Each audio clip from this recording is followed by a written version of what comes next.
you are about to listen to is me, Pastor Michael Bowman, as I think out loud about and try to apply the scripture to anything and everything that comes to mind. This usually happens in my car, so jump in and let's talk.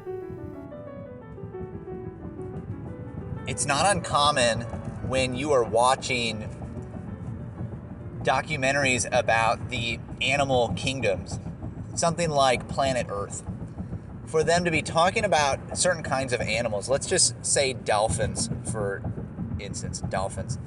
Am I saying that right? Dolphins? When they're talking about dolphins, sometimes I feel like things are said like, isn't it amazing how intelligent and relational this creature is? They might even be more intelligent than man. And maybe they don't say exactly in those words, but they do try to just hype up how unbelievably smart some of these animals are. And I don't doubt that for animals, they are smart.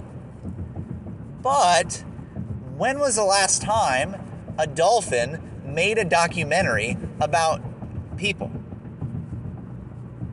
When was the last time a gorilla set up a wildlife refuge? This world was not made only for animals. And then people have come along and they've started to really wreck it. Right? We've started to pollute and it's destroying things. Don't get me wrong, I do believe that if mankind is wicked, it does pollute, it does destroy the natural environment. But also, it is mankind who preserves, who cares for, who helps to sustain the natural environment. And this is because the world was created primarily for mankind. Now, it was also created for animals. Animals are a part of the world, a part of the natural order, a part of God's creation. And we should not treat these things lightly. But mankind was made as the pinnacle and head of creation, to take dominion over the rest of creation, to rule and care for the rest of creation under God. This is our domain. And so whenever I watch these documentaries about wildlife, and I love nature documentaries. This is one of my favorite things because I get to almost take part in exploring places that I never could otherwise. I get to see all kinds of creatures that I wouldn't otherwise be able to get anywhere near, probably. And that's exciting. That's really cool. I love it. I love seeing God's creation wherever it is. But it just drives me crazy when they talk as if man is just another one of the animals. And look, we might be smart, but look how intelligent this creature is, or look how ingenious these birds are because they learned how to use a tool. Well, they didn't really learn how to use a tool. They just pick up a rock to smash something, right? Or they can just turn a little knob to get a treat. It is just not the same thing. It is a categorical difference between what those animals are and what we are. And usually in these same documentaries, maybe this is now turning into a rant about the problem with Planet Earth and nature documentaries. I wasn't intending that. But they also tend to talk about all of the problems. Planet Earth, if you notice, always ends with everything is great and beautiful and wonderful about this creature.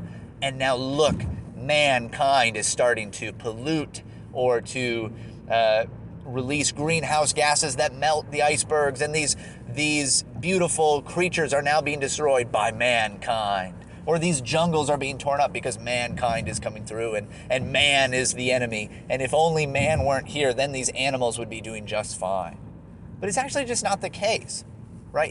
It's man who's making a documentary about how we need to preserve these things.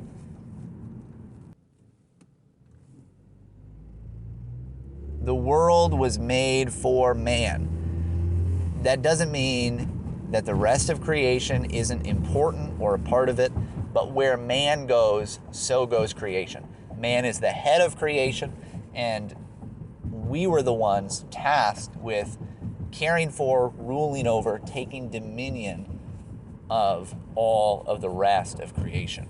And I think it's important, especially as we live in an increasingly post-Christian society, that we remember to keep these distinctions in mind.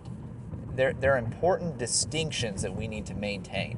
One of those is between man and creatures, and the purpose of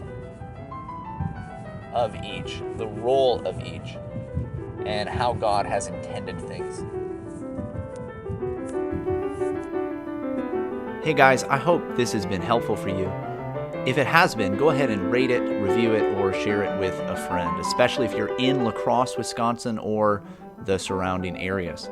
That helps me expand the audience and hopefully increase the impact of these ideas. If you have any questions, thoughts, or concerns on anything that I just talked about, you can reach me at pastormichaeljbowman@gmail.com. You can find more content from me, as well as information about the church that I pastor at ccc-pca.org. With that, I hope you can enjoy the many blessings of God today. Until next time.